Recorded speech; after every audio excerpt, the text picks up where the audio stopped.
बाजू में हटे भाई।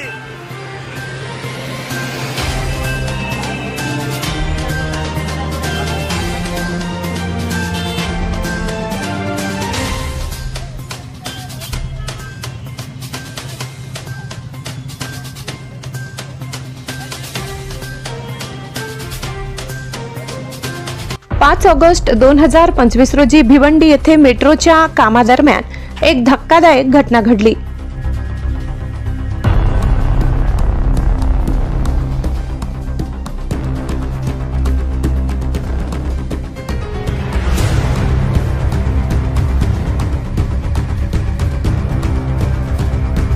मेट्रो साइटवरील लोखंडी सळई रिक्षातून प्रवास करणाऱ्या एका तरुणाच्या डोक्यात घुसली, ज्यामुळे तो गंभीर जखमी झाला।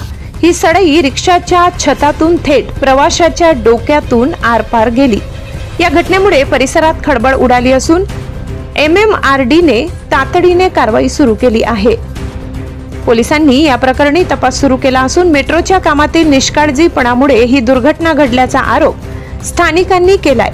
जखमी तरुणाला तात्काळ रुग्णालयात दाखल करण्यात आले, परंतु त्याची प्रकृती गंभीर असल्याचे सांगितले जात आहे।